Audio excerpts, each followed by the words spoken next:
Hey, I'm here to talk to you about a wonderful website called Read Theory.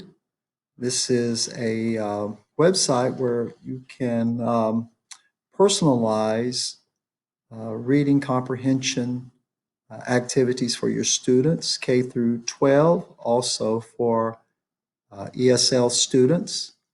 It is free, and we all like free. And it is accessible online. You can sign your students up through Google Classroom. I teach 12th grade English, and so I'm going to sign my students up, and it gives um, age appropriate. You can assign it according to the level of their abilities and so forth.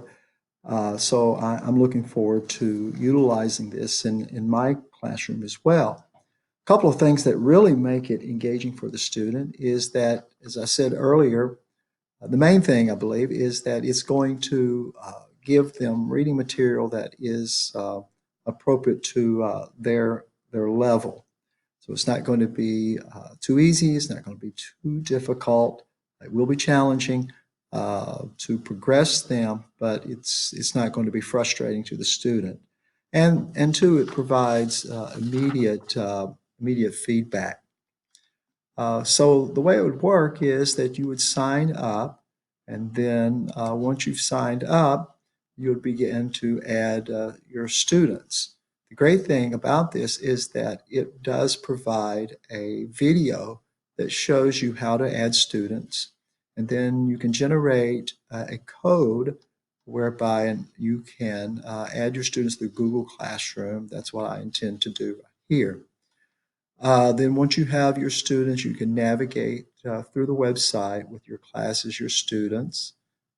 A great feature is that it allows to generate progress reports. You can use this for progress monitoring.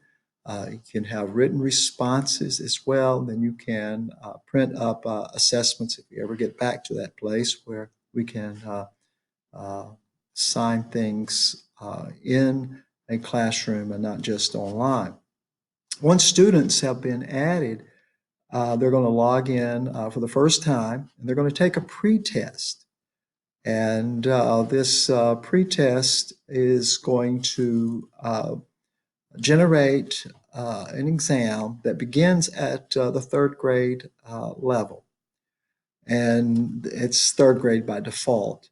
And then it progressively moves up from there, fourth grade, fifth grade, so and so forth.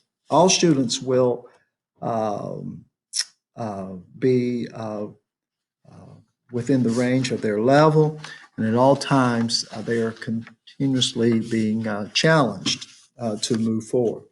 After the placement pretest, students are placed at a level, and then passages are randomly assigned within that student's level. So that's a great feature there, beginning where students can begin without being frustrated and then challenged to move forward. Each time a student passes a full quiz, their score has to be between 70 and 89% in order to pass. The student remains at that level. They remain at the same level even though they've passed. If the student fails the quiz, which is 69% or less, then the quiz is replaced into the pool of available quizzes, and the student's level decreases. Now, if the student, in order to move forward, if the student performs outstandingly on the quiz at 90% or more, the student's level will increase. In each case, a new quiz will be randomly drawn from the appropriate pool of available quizzes at the student's level. So that's a great feature right there. If you come back here, you'll get an idea of what some of the worksheets that are provided for the students. Again, K through 12, ESL students, your SPED students, all the way up even to adults. So this is a great feature. You can browse through the different worksheets. For example, if I wanted to click here, you'd see that these comprehension worksheets go all the way up through the 12th grade right here. Here's an explanation about it. Again, save a tree. You can assign these online, or if you need to, you can print them up. So I think this is a great website. I'm looking forward to utilizing it in my classroom, and I think it has applications for every level. And I think it is something that you would want to check out with your students as well. So I hope this was helpful, and thank you for